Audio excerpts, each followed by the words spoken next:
Olá, sejam muito bem-vindos. Esse é o Saber Direito Responde, onde nessa oportunidade contaremos com a presença e participação de acadêmicos do curso de Direito que ao longo dessa semana puderam assistir às nossas aulas relacionadas ao curso Saneamento e Organização Processual, baseado na nova leitura e nova roupagem dada pela Lei 13.105 de 2015. Agradeço a presença e participação dos acadêmicos Paulo Roberto, Marta e José Evaldo, que poderão nos trazer perguntas e questionamentos baseados nas exposições que foram apresentadas ao longo da semana. A metodologia que vamos utilizar é a indicação a cada um dos alunos, dar a oportunidade para que ele possa nos apresentar uma pergunta em cima dela, desenvolvendo o tema. Começamos com você, Paulo. Por gentileza, das aulas que assistiu, qual foi o questionamento que lhe incitou uma pergunta? Fique à vontade, seja bem-vindo. Pois bem, professor, obrigado. Professor Fernando, eu gostaria de saber se é possível ocorrer a conciliação ou a mediação com a contestação já nos autos. Boa pergunta, excelente. Sem dúvida, a conciliação e a mediação, como visto no curso, é uma das grandes modificações que nós tivemos dentro do novo Código de Processo Civil. E a resposta a essa pergunta, acredito, estar lançada no conteúdo do artigo 3º, parágrafo 3º do Código de Processo, onde ao tratar acerca não apenas da conciliação e da mediação, mas de todos os métodos dialogados de solução de conflitos de interesse, o legislador deu ordem de estímulo a que isso viesse a ser apresentado por partes, advogados e juízes. E observe que na parte final do parágrafo 3º, ele faz referência ao longo do processo. Ou seja, é natural, óbvio e ululante que deve todos os partícipes do processo fazer um incentivo para que aconteça. Como exemplo até pessoal do que já vivenciei na prática da advocacia, tenho visto com uma grande frequência a utilização do mecanismo do artigo 334, que é a roupagem da audiência de conciliação e mediação, até mesmo em processos de execução. Execuções que já se arrastam há muito tempo no judiciário, execuções que já encontram dificuldades de se encontrar por falta de liquidez do devedor, a gente chama uma conciliação com base no artigo 3º, parágrafo 3º, e aí consegue elastecer um pouco a sua ampliação já em sede de primeiro grau. Com certeza, vejo plenamente viável. E aí, querida Marta, dúvidas? Sim, professor. Bom, a minha dúvida é pertinente justamente a esse artigo 3º, parágrafo 3º, porque ele fala que os juízes, advogados, Ministério Público devem buscar a todo momento a conciliação, os métodos alternativos de solução de conflitos.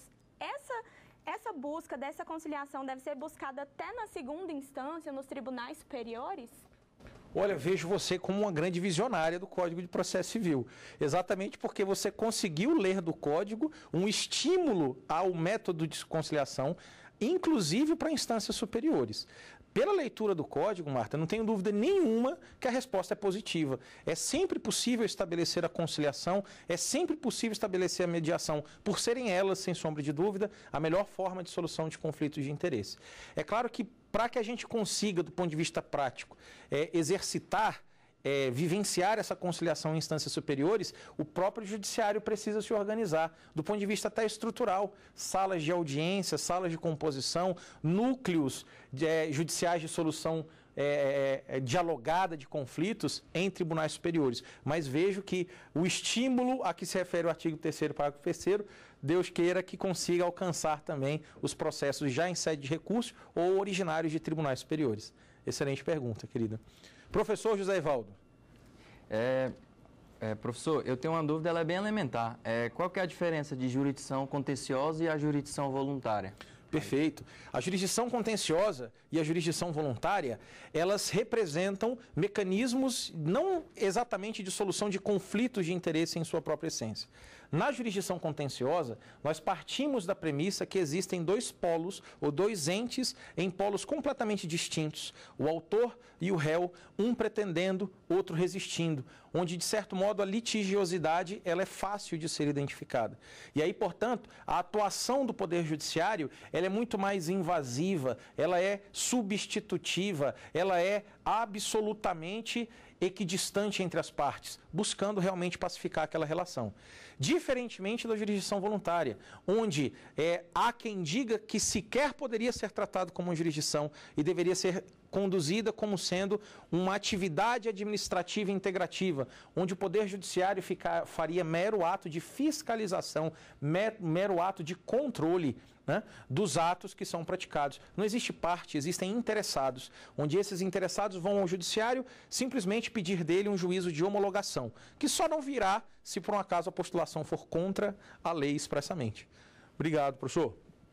Doutor Paulo, conte-me tudo, não me esconda nada.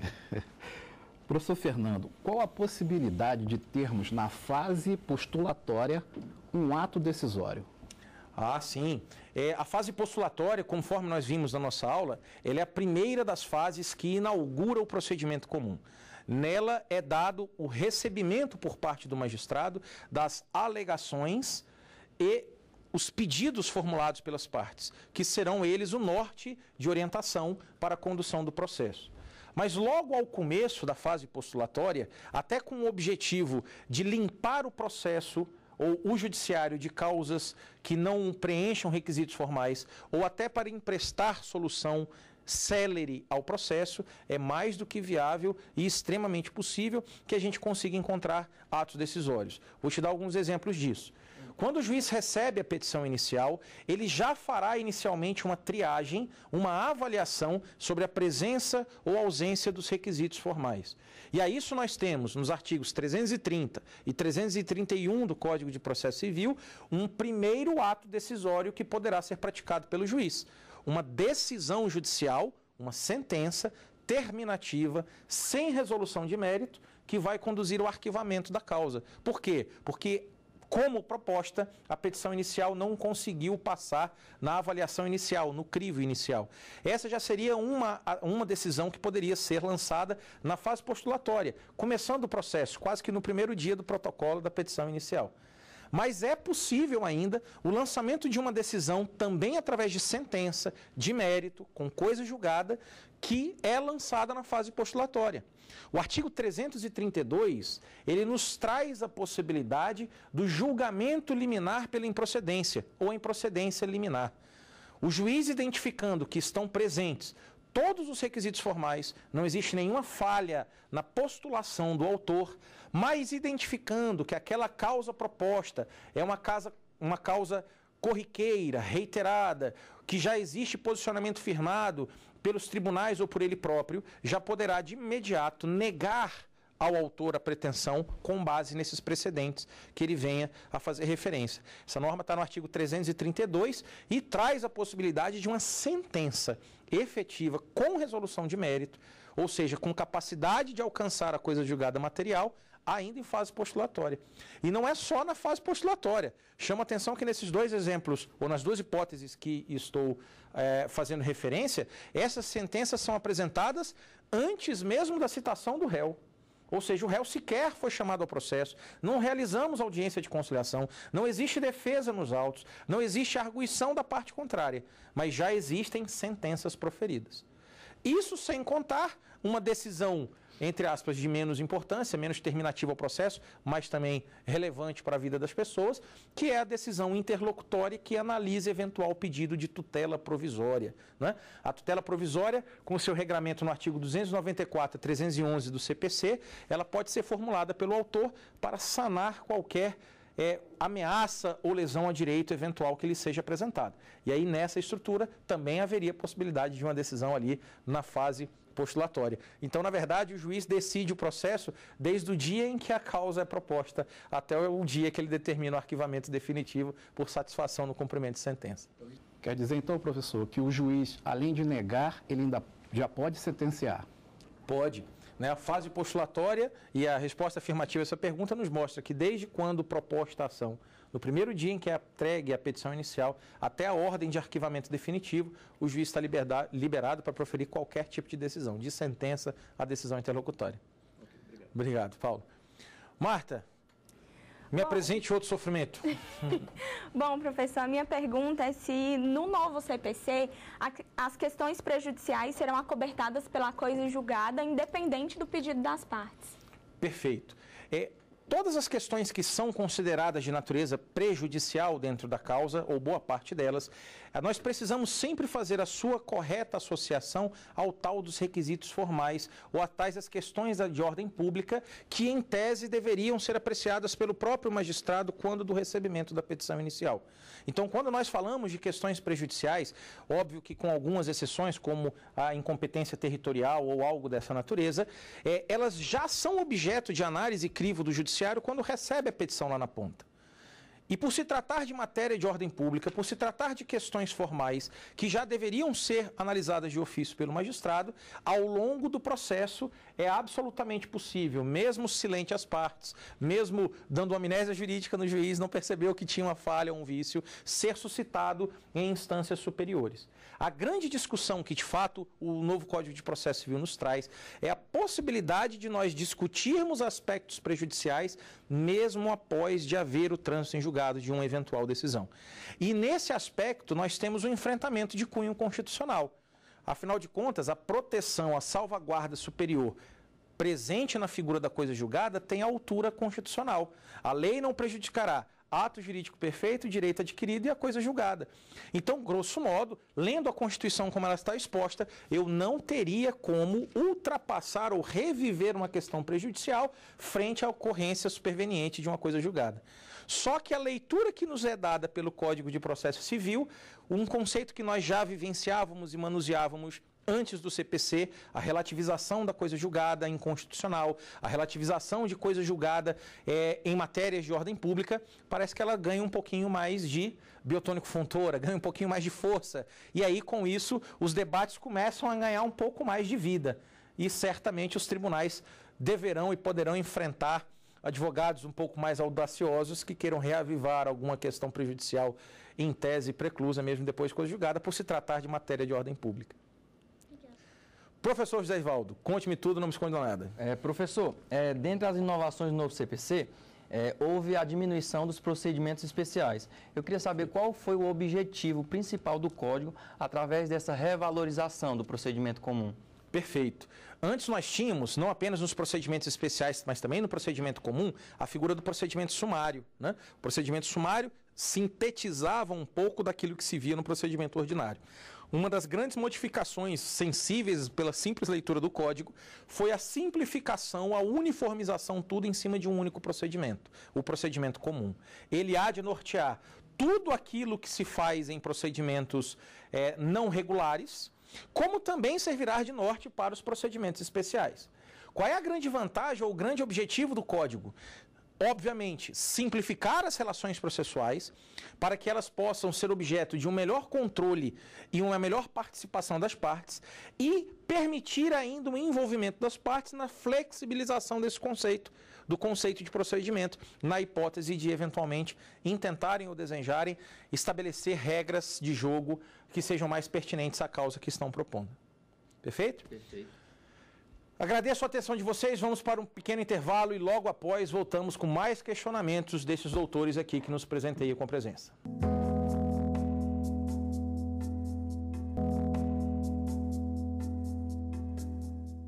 Olá, sejam bem-vindos à continuidade do nosso programa Saber Direito Responde, onde nesta oportunidade, na semana em que estudamos juntos o saneamento e organização do processo, recebemos acadêmicos de direito aqui no estúdio para que possam tirar as suas dúvidas frente às aulas ministradas ao longo da semana. Dr. Paulo Roberto, doutora Marta, Dr. José Ivaldo nos presenteiam com a presença e têm perguntas e questionamentos. Seguindo a metodologia do bloco anterior, vamos passar ao Dr. José Ivaldo. Perdão, ao Dr. Paulo Roberto. Essa foi a metodologia inicial, começamos por ele. Dr. Paulo, conte-me tudo. Traga-nos mais um questionamento baseado em nossas aulas. Ok, professor. Professor, falando um pouco do saneamento do processo, eu gostaria de saber se cabe ao juiz aplicar a teoria da asserção. Você vê a magnitude da pergunta desse acadêmico. Já é, na verdade, um bacharel. Observe o seguinte. O que vem a ser a teoria da asserção? A teoria da asserção, ela representa a descrição do momento no qual o juiz deve fazer a aferição da presença ou ausência da condição da ação, ou das condições da ação. O que é a teoria da asserção? É a definição do momento no qual o juiz deve fazer a aferição da existência ou ausência da condição da ação. Só que não é o momento do processo, porque como vimos no bloco anterior, quando que o juiz fará a avaliação das questões prejudiciais, das questões formais, dos requisitos formais? Ao longo de todo o processo, inclusive em instâncias recursais.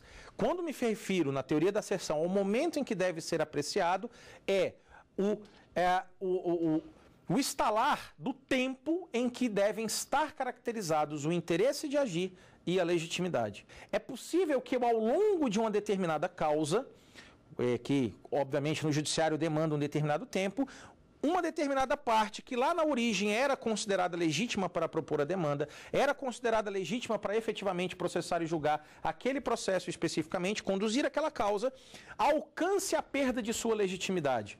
Imagine, por exemplo, nas ações de controle de constitucionalidade, onde o partido político precisa ter a tal da representatividade para conseguir se legitimar a propositura dela. E o que acontece se no meio do desenvolver dessa ação, enquanto os debates ainda estão sendo estabelecidos, eventualmente aquele partido político perde a sua representatividade ou, pior ainda, venha a ser extinto em sua essência? O que acontece com aquela ação? Se nós formos imaginar que a análise dos requisitos formais, especificamente condição da ação, legitimidade, elas venham a ser apresentadas com base a todo instante do processo, o futuro dessa ação seria o arquivamento. Mas com base na teoria da asserção, como eu tenho que analisar a legitimidade quando da propositura da causa, essa legitimidade se perpetua ao longo do processo e o juiz, portanto, deverá julgar o mérito disso. Então, muito pertinente sua pergunta. A teoria da asserção deve ser aplicada em qualquer momento do processo em que o juiz parar para refletir sobre o tema, condição da ação. Momento propício para fazê-lo, no saneamento processual, por ser a condição da ação uma das questões prejudiciais que podem, inclusive, ter sido levantada em matéria de contestação. Obrigado, Paulo. Marta, sua oportunidade, vamos nós. Bom, professor, eu gostaria de saber qual a importância para as partes dessa decisão prévia de saneamento e organização do processo. Olha, essa pergunta ela chega a me marear os olhos, porque, como disse em sala de aula, ao longo dessas gravações, para mim, uma das mudanças mais importantes e significativas que nós tivemos no novo Código de Processo foi esse artigo 357, que incentiva tanto a leitura e o estudo de todos vocês.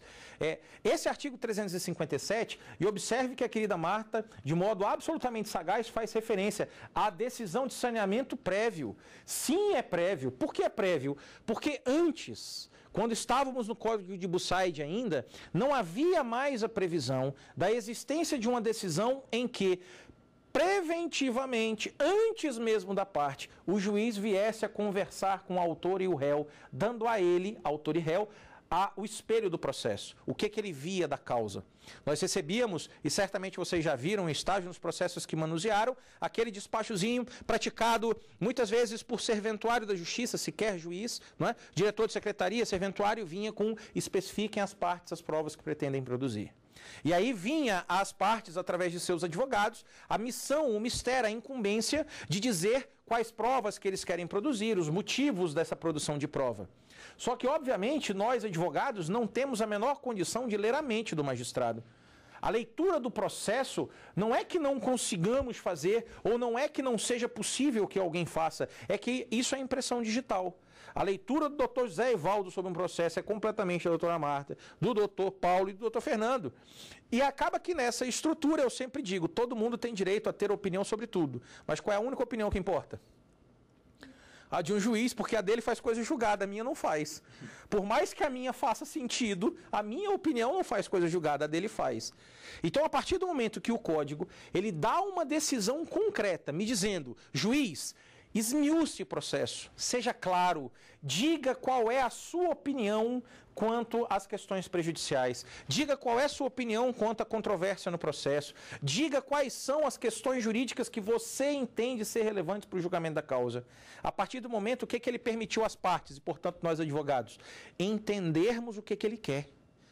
E em cima de entender o que ele quer, a minha resposta agora ao magistrado não é como antes. Antes eu pedia 1 de cada e 3 do mais caro, porque eu não sabia o que era útil, então eu queria todas as provas do universo, inclusive aquelas que poderiam ser produzidas contra mim. Mas agora não. Agora, com a nova dicção do código, eu sei exatamente o que eu preciso entregar para o juiz. Então existe uma modificação significativa, sensível e que há de contribuir para que as partes sejam muito mais objetivas e eficientes na hora de ingressar na fase instrutória. Linda pergunta, Marta. Obrigado. Professor. Professor, ainda a respeito do 357, que fala do saneamento do processo. Ele, no seu inciso 2, fala que o juiz deve delimitar as questões de fato sobre as quais recairá a atividade probatória, especificando os meios de prova admitido. Esse fato, a gente pode considerá-lo como um pré-julgamento ofensivo à imparcialidade do juiz? Excelente sua manifestação. Aqui nós temos que ter, por certo, uma relativa cautela. O juiz, ao exercitar o que determina o artigo 357, obrigatoriamente ele terá que se debruçar sobre a causa. E esse debruçar sobre o processo, ele deve ser feito com certo resguardo à imparcialidade. Não pode o juiz entender de formar sua convicção com base neste momento do processo, uma vez que sequer fase de instrução existe. Ainda temos perícia a realizar, se for o caso, ainda temos testemunhas a ser ouvidas, de alguma forma. O que o juiz deve fazer aqui, Zé Evaldo, é necessariamente uma análise superficial e uma análise direcionada. Tanto é que a fase do processo é uma fase de saneamento e mera organização, não é julgamento. O que o juiz há de fazer é organizar a causa, preparar o processo para a fase de instrução que virá à frente.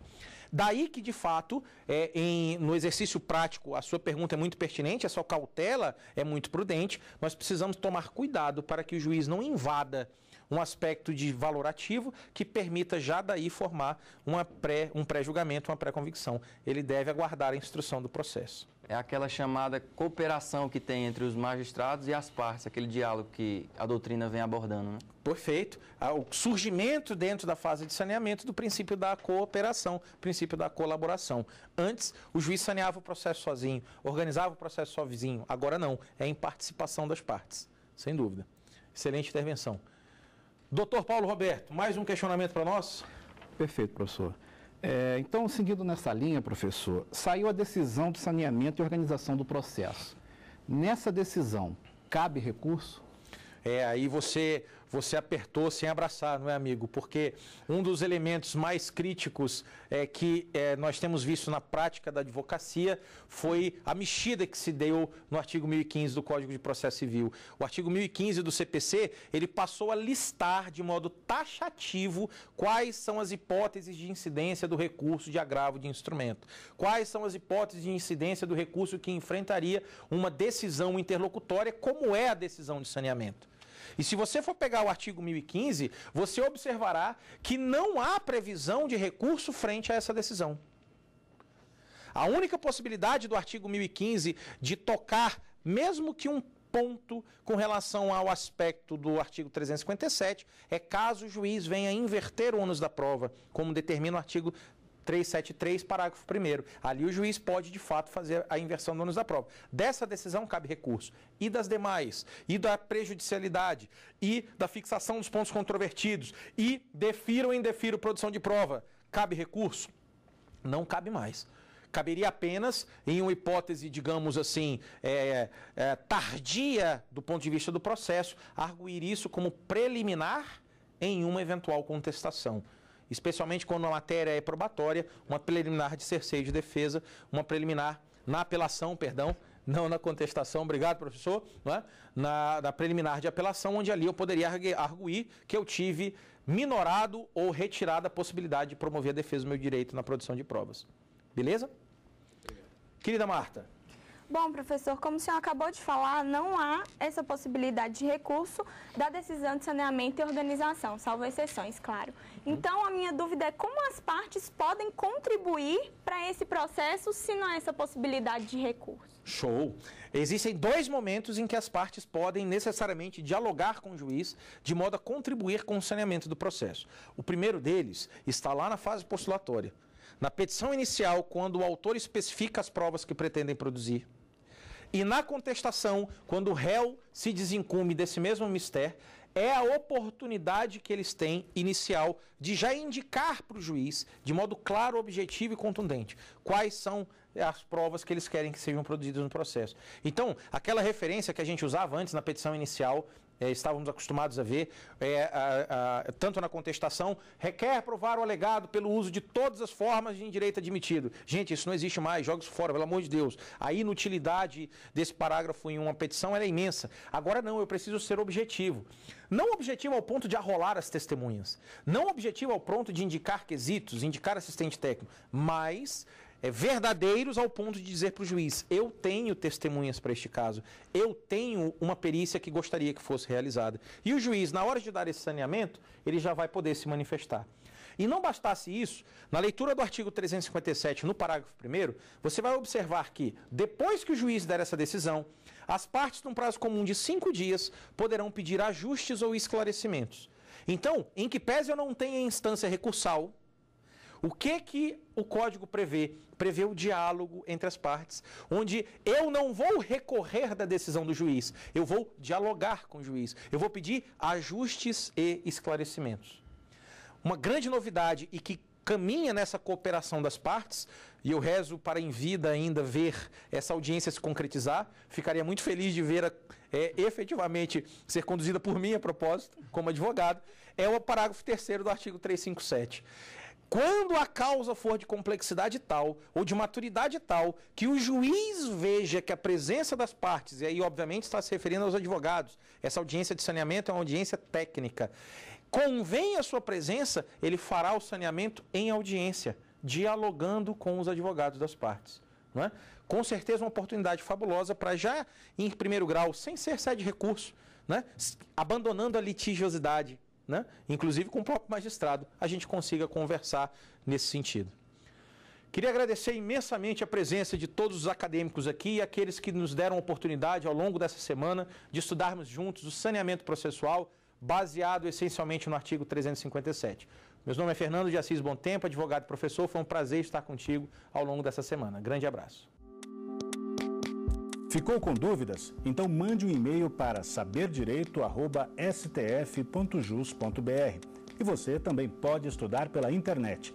Basta acessar o site tvjustiça.jus.br.